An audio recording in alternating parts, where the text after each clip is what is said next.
Público discute hoje o empobrecimento da linguagem na política. Nós estamos conversando sobre este tema com o psicanalista Mário Corso. Professor Mário Corso, nós falamos um pouco sobre essa questão da ideologia, né? A ideia de que o cidadão ele se transforma num consumidor, num mero demandante, né, de políticas públicas. E isso está por trás de uma passividade, né? Ou seja, ele não é um cidadão de fato, ele não está agindo, ele não está atuando, ele não está construindo, ele apenas é um espectador da política. Um reclamão, né? E claro, né, uma síntese, alguém que reclama e quer demandar. Nós tivemos, né, com um exemplo de democracia madura, que é a democracia norte-americana, são mais de 200 anos de eleições sucessivas democráticas, nós, especialmente a partir do conflito Clinton e a era Bush, nós tivemos uma aproximação entre democratas e republicanos. Quer dizer, o espectro ali era muito parecido.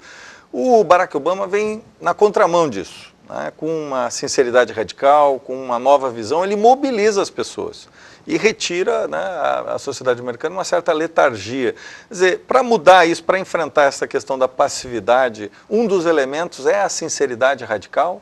Esse pode ser um elemento de quebrar essa passividade? Eu acho, mas assim, os políticos estão muito longe da sinceridade, né? Eu acho que eles estão divorciados disso em vários lugares. Então, eu acho que tem que chamar eles de volta para isso, para falar uma linguagem, falar o coração das pessoas, foi o que o Obama fez, né? Mas o Obama tem uma postura que ele tem que é interessante. Ele tem uma postura humilde frente ao saber, que é coisa que os políticos não têm. Os políticos, eles têm um discurso parecido com, pode ser estranho o que eu vou falar, mas ele tem um discurso parecido com o discurso da ciência. A ciência nos passa a ideia de que eles sabem tudo sobre o mundo, o que eles não sabem ainda, eles vão saber um dia. Então tem um saber total que a gente tem como, com esse saber, dominar o mundo e as coisas e dar conta do que está acontecendo. Certo? É uma maneira de encarar, é uma maneira de estar com a verdade, do lado da verdade e saber essa verdade. E eu acredito que o mundo agora, recentemente, depois das quedas das utopias, dos grandes sistemas que explicavam o mundo, ele vive uma questão diferente. Ninguém dá conta de todos os saberes são parciais, na verdade. Cada um sabe de alguma coisa, ninguém sabe de tudo e tem uma visão que dá conta de tudo. E eu acho que o Obama, ele captou esse momento. Ele se coloca como um sujeito que tem um saber parcial. Ele não é um salvador, ele não sabe tudo. Ele sabe que ele se mostra como, de alguma forma, ele tem uma autoridade, mas que ela é dada por se colocar numa posição de humildade frente às dificuldades. Entende? Ele não tem um lugar de onipotência, que o Bush era isso, né? Aquela arrogância do poder. Então ele se coloca num lugar diferente e esse lugar facilita falar a verdade. Entende? Porque tu está falando assim... entende? Tu já viu um político dizendo, não sei. O chamado silêncio honesto que tu coloca no teu não, artigo. assim, como é que é, não sei, vamos pensar como é que é, vamos fazer junto, porque é um impasse, não é um problema meu, é um problema do mundo. Entende? Os políticos se colocam no lugar de quem sabe resolver os problemas. Não sabe, gente, a gente não sabe resolver todos os problemas, né? Tem problemas que são insolúveis não para o Brasil, para o mundo inteiro, durante muito tempo. Tem certas políticas que a gente não sabe como resolver, não se resolve aqui, não se resolve lá. Por que tem que se colocar numa postura de quem sabe? Quer dizer, essa postura arrogante que se afasta da verdade e não fala para as pessoas. Acho que as pessoas estão cansadas disso, né? Acho que isso facilita, quer dizer, isso é o que afasta todo mundo da política e faz parecer... Também não tem política, não tem novidades, né? Porque todo mundo tem aqueles mesmos chavões de sempre, dizendo as mesmas coisas, porque como tu não tem resposta, tu dá respostas genéricas, né? E há uma convenção, né? Também sair da convenção é algo, muitas vezes, né, quebra o politicamente correto, quebra os padrões e também é punido, muitas vezes, quando se sai dos padrões, né? E eu tenho pensando que tem uma outra coisa que também que eu acho que o mundo que está acabando no mundo, que é a história do soldado do partido. Porque essa história de te apresentar como eu sou aqui representando o meu partido e tem uma força maior, um pensamento maior que atrás de mim, eu sou uma mera engrenagem nessa história. Ora, essa questão de ser mandado tem um desgaste muito grande no século XX. Né? As ditaduras militares aqui, todo mundo tem aquela história, não, eu estava cumprindo ordens. os campos de concentração era isso, os caras não estavam cumprindo ordens, tinha uma coisa maior atrás de mim que me fazia, eu era uma engrenagem desse coisa. Quer dizer, é uma desresponsabilização do sujeito que está ali na frente. Então, eu acredito, não se trata da negação do partido, é evidente que se tu tem um candidato de um certo partido, quando tu elege ele, é óbvio que por trás dele tem aquilo ali. Mas eu acho que ele tem que se apropriar de dizer e fazer a síntese particular. Eu sou fulano de tal, é eu que vou fazer. Ele é uma síntese daquele momento do partido, de alguma força. Os partidos não são homogêneos, né? Então, as pessoas têm dificuldade de se colocar numa pessoalidade de chamar a responsabilidade para si, entende? Eu acho que nós vamos ver agora uma pessoalidade maior na política. Eu acho que quem se colocar nesse lugar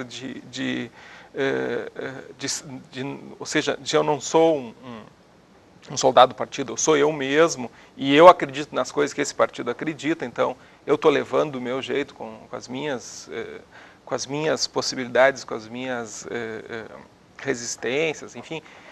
Eu acho que vai se dar bem. Acho que o futuro passa por o sujeito dizer, sou eu que estou aqui, né? Eu que vou fazer, ou eu que não vou fazer, eu que consigo, eu que falhei, sabe? Essa questão pessoal, que é verdadeira, né?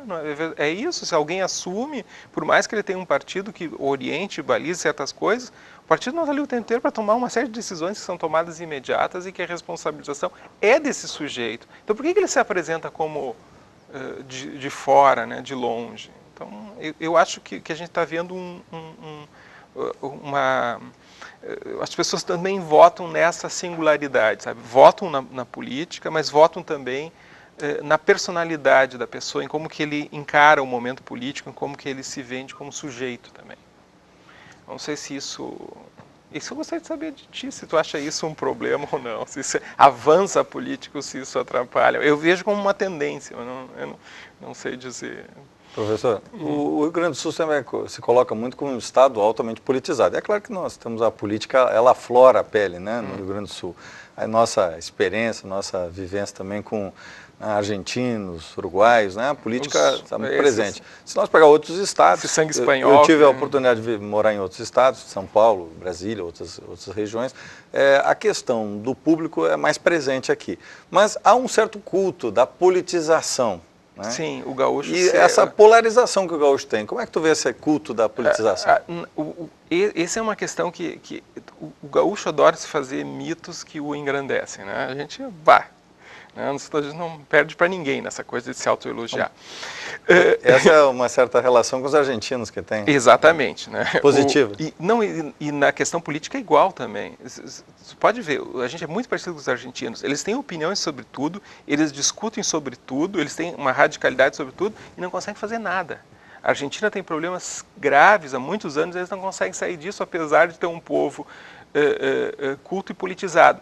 Mas aí que está a questão, o que a gente chama de politizado? A capacidade de gerar discussão, para mim, é aí que está o equívoco. Para mim, o politizado, um povo politizado, é um povo que seja capaz de fazer síntese, não discussões. Discussão é muito fácil, se aferrar a algumas posições é muito simples. Para mim, o povo rico em política é aquele que consegue negociar, que consegue saber, eu não vou conseguir tudo, então eu vou conseguir e negocia. Essa é a riqueza política, é fazer algo com o discurso, porque a gente acha que político é a capacidade de falar, mas essa fala não reverte em nada, sabe? Falar e se aferrar a princípios, que se isso não tem um resultado concreto, é um vazio político. É uma farsa, a gente vive uma farsa política. Parece que a gente tem uma politização, a gente não tem, não sabe negociar. O Rio Grande do Sul tem problemas históricos graves por essa incapacidade dos gaúchos negociarem uns com os outros. E o Nordeste nos dá de 10 nisso, capacidade de se unir em certos momentos para fazerem coisas. Então, nós somos mais politizados. Olha, calma lá, olha o que é Porto Alegre não consegue resolver o problema simples que é a orla, porque não consegue chegar a um acordo nenhum. Então, é um empate perpétuo entre as duas forças e não se faz nada. Então, isso é riqueza política, isso é uma pobreza política, é a incapacidade de fazer política. Entende?